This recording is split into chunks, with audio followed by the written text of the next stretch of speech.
جانم امام زمانم. اعوذ باللہ من الشیطان الرجیم. بسم اللہ الرحمن الرحیم. الحمد للہ والصلاة والسلام علی اہلہا واللعنۃ الدائمۃ علی اعدائہم اجمعین.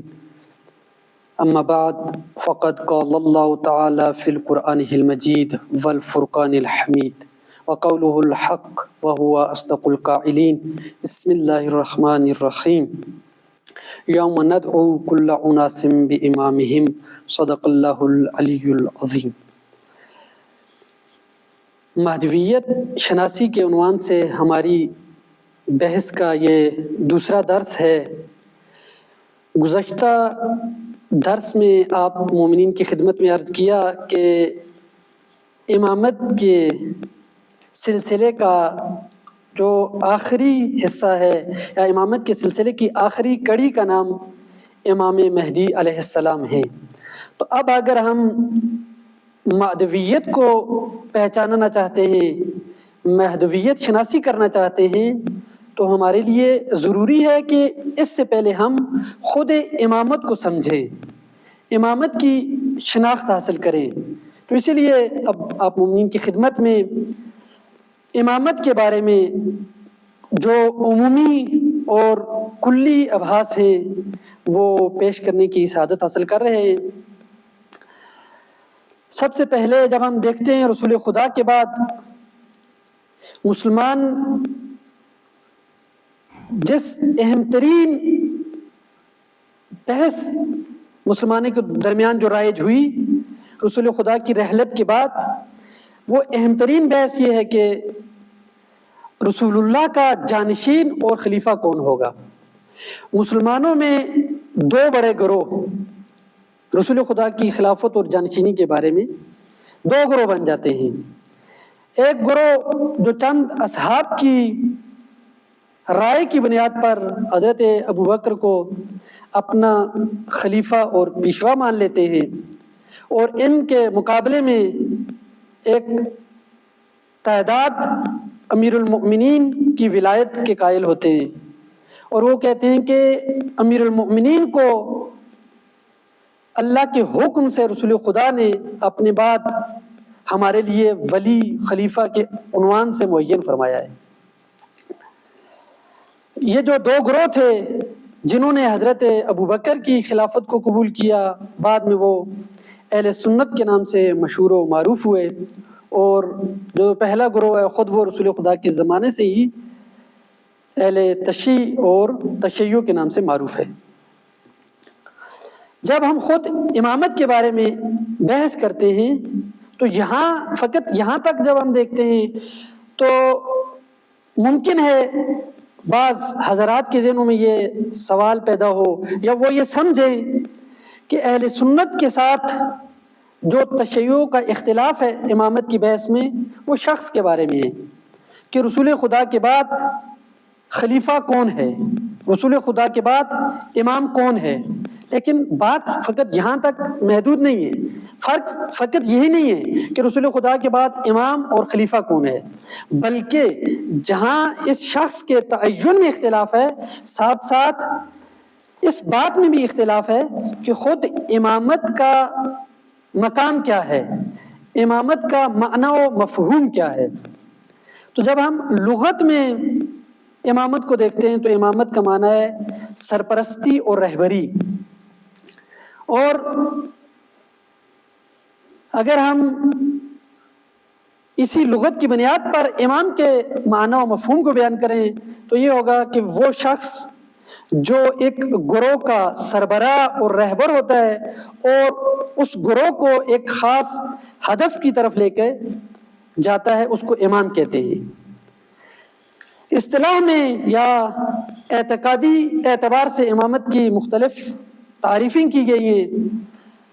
اگر ہم برادران اہل سنت کی کتب کی طرف رجوع کریں تو ان کے ہاں امامت ایک دنیاوی امر اور منصب کا نام ہے. ان کے ہاں امام ایک منصب الہی نہیں ہے، وہ ایک دنیاوی ایک دنیاوی منصب ہے، اور اس لیے وہ ضروری نہیں سمجھتے، ان کے ہاں ضروری نہیں ہے کہ خدا امام جو ہے خدا کی طرف سے منسوب ہو، بلکہ لوگوں کی اکثریت اپنے لیے ایک امام اور خلیفہ کو معین کر سکتی ہے۔ پہلے والے خلیفہ اپنی وصیت کے ذریعے سے اپنا جانشین اور بعد والے خلیفہ کو معین کر سکتا ہے، حتیٰ یہاں تک بھی ہو سکتا ہے کہ ایک شخص اپنی فوج لے کے لشکر کشی کرے اور ایک جگہ قبضہ کر لے تو وہ بھی اس جگہ کا امام اور خلیفہ بن جاتا ہے۔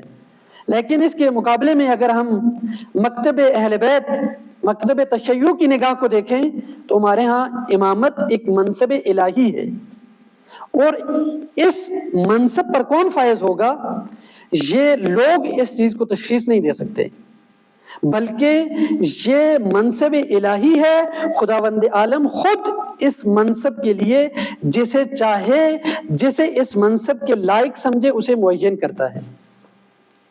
جب ہم نے ان دو جو مکتبہ فکر ہیں جان لیا کہ ایک کے ہاں امامت کا معنی و مفہوم فقط ایک دنیاوی حکومت اور دنیاوی امر میں منحصر ہے، اور دوسری طرف مکتب اہل بیت میں جب ہم نے دیکھا کہ وہاں امامت کا معنی و مفہوم ایک مقدس اور معنوی معنی ہے، جو انسان کی تمام جو زندگی کے ابعاد ہیں، چاہے وہ سیاسی پہلو ہو، اجتماعی پہلو ہو، عبادی پہلو ہو، انفرادی پہلو ہو، تمام کے تمام ابعاد کو، چاہے دنیاوی ہو یا اخروی ہو، تمام کے تمام ابعاد پر مشتمل ہے، اور یہ منصب الہی ہے۔ اس منصب پر خداوند متعال خود جسے چاہے اس کو معین کرتا ہے۔ تو ہمارے لیے یہ سوال یہاں یہ پیش آتا ہے کہ امام کی ضرورت کیا ہے؟ جب قرآن اور سنت ہمارے پاس موجود ہے تو امام کی ہمارے لیے کیا ضرورت ہے؟ تو یہاں اگر میں ایک جملے میں اپنی گفتگو کو خلاصہ کروں اور بعد میں اس کی انشاءاللہ وضاحت، کہ جو دلیل نبوت اور رسالت کی ضرورت پر ہے وہی دلیل امامت اور خلافت کی ضرورت کے لیے ہم پیش کرتے ہیں۔ اور وہ کیسے؟ کہ جب رسول خدا صلی اللہ علیہ وآلہ وسلم ایک شریعت لے کر آئے تو رسول خدا نے، کیونکہ قرآن میں تو کلیات اور معارف احکام کے جو اصول ہے وہ بیان ہوئے، اور دوسری طرف سے یہ جو دین ہے یہ دین خاتم ہے، جو رسول ہیں رسول خدا وہ نبی خاتم ہیں، تو ان کے بعد کوئی رسول اور کوئی نبی نہیں آئے گا، اور دوسری طرف سے قرآن میں احکام اور معارف الہی اور وہ اصول کلی طور پہ بیان ہوئے ہیں، ان کی تفصیل اور ان کی تشریح کی ضرورت ہے۔ رسول خدا نے اپنے زمانے کے حالات کے مطابق جتنی ان کے زمانے میں ممکن تھے رسول خدا نے ان معارف کو، ان عقائد کو بیان کیا، لیکن ہر زمانے کے اعتبار سے معارف کو بیان کرنے کی ضرورت ہے، قرآن کی تفسیر کی ضرورت ہے، احکام کو مزید جو روزمرہ کے جدید مسائل پیش آتے ہیں ان کو بیان کرنے کی ضرورت ہے۔ تو جب ہم دیکھتے ہیں کہ رسول خدا کے بعد قرآن کو تفسیر کی ضرورت ہے، آج ہم مسلمانوں کے درمیان دیکھتے ہیں کتنی زیادہ تفاسیر قرآن کی لکھی گئی ہیں، اور بعض اوقات ممکن ہے دو تفسیریں بالکل آپس میں ایک دوسرے کے ساتھ بالکل مختلف ہوں، تو کون سی ہم تشخیص دیں کہ کون سی تفسیر ٹھیک ہے، کون سی تفسیر درست ہے؟ تو وہاں واقعاً ایسے شخص کی ضرورت ہوگی جو آ کے تفسیر کرے، لیکن اس کی تفسیر کے بارے میں ہمیں یقین ہو کہ یہ تفسیر واقعاً وہی تفسیر ہے جو خداوند متعال قرآن میں فرمانا چاہتا ہے۔ جب احکام کے بارے میں ہمارے لیے سوال مطرح ہو کہ یہاں اس مسئلے میں کیا حکم ہے، تو وہ وہی حکم جو ایسی ہستی کو ہونا ضروری ہے جو اس کو بیان کرے۔ تو جب ہم دیکھتے ہیں حدیث ثقلین میں بھی رسول خدا فرماتے ہیں انی تارکم فیکم الثقلین کتاب اللہ و عطرت اہل بیتی ما ان تمسکتم بہما لن تضلوا بعدی ابدا وانہما لن یفترقا حتی یرد علی الحوض۔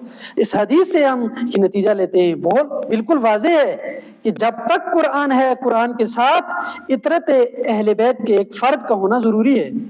اور اگر ہم پہلا پہلو یہ ہے کہ امام کی ضرورت یہ اس لیے ہے کہ امام مفسر قرآن اور احکام الہی کو بیان کرنے والا ہے، اور دوسرا جو بہت ہی ضروری اور نہایت ہی واضح امر ہے وہ یہ ہے کہ امام محافظ دین ہے۔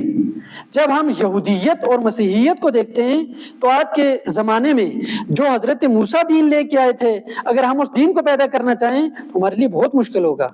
وہ دین، صحیح دین، وہی دین جو حضرت عیسیٰ لے کے آئے اسے پیدا کرنا چاہیں، ہمیں ان کی کتب سے پیدا نہیں کر سکیں گے۔ کیوں؟ اس لیے کہ ان کتبوں میں بعد کے ان کے علماء نے، بعد میں آنے والے افراد نے کوئی چیزوں کو کم کر دیا، بعض چیزوں کا اضافہ کر دیا، تو بعد میں اس لیے ان میں تحریف ہو گئی۔ تو ضروری ہے، کیونکہ وہاں گنجائش تھی کہ اگر تحریف بھی ہو جائے بعد میں آنے والے نبی دوبارہ اصلاح کر سکتے ہیں، دوبارہ ایک شریعت ناب کو، ایک خالص شریعت کو لے کے آ سکتے ہیں۔ لیکن کیونکہ دین خاتم ہے، رسول خدا کے بعد کوئی اور نبی نہیں آنے والا، تو یہاں ضروری ہے کہ یہی دین محفوظ رہے، اس میں تعریف نہ ہو، اس میں تبدیلی نہ ہو۔ اسی لیے امام جعفر صادق علیہ السلام فرماتے ہیں ان اللہ لم یدع الارض بغیر عالم، کہ اللہ تعالیٰ نے زمین کو عالم کے بغیر نہیں چھوڑا۔ وَلَوْلَا ذَلِكَ لَمْ يَعْرِفِ الْحَقَّ مِنَ الْبَاطِلِ، اگر ایسا ہوتا کہ خدا نے زمین کو عالم کے بغیر چھوڑا ہوتا تو حق کو باطل سے جدا نہ کیا جا سکتا۔ تو یہاں ضروری ہے کہ ایک ایسی ہستی ہمیشہ موجود ہو جو دین مبین اسلام کی حفاظت کرے۔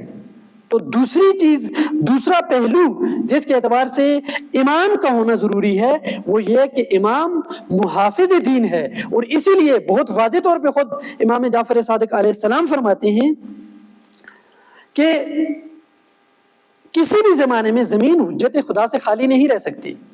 حجت خدا کا زمین پر ہونا ضروری ہے، اس لیے کہ اگر دین میں کچھ اضافہ کیا جائے تو وہ حجت خدا اس اضافے کو دین سے ختم کر دے، اور اگر کوئی لوگ دین میں کوئی چیز کم کر دیں تو دوبارہ حجت خدا دین میں اس کمی کو پورا کرے۔ تو اس اعتبار سے بھی ضروری ہے کہ حجت خدا ہوں، امام ہوں جو رسول خدا کے بعد اس شریعت اور دین کو جو اللہ کے رسول لائے ہیں اس کی حفاظت کر سکیں۔ اور اس کے علاوہ خود رہبری اور حکومت کے لیے بھی امام کا ہونا ضروری ہے۔ جب ہم احکام دین کی طرف رجوع کرتے ہیں تو دین کے احکام ایسے ہیں کہ جو اگر حکومت اسلامی حکومت نہ ہو، حاکم اسلامی حاکم نہ ہو تو وہ احکام معاشرے میں اجرا نہیں ہو سکتے۔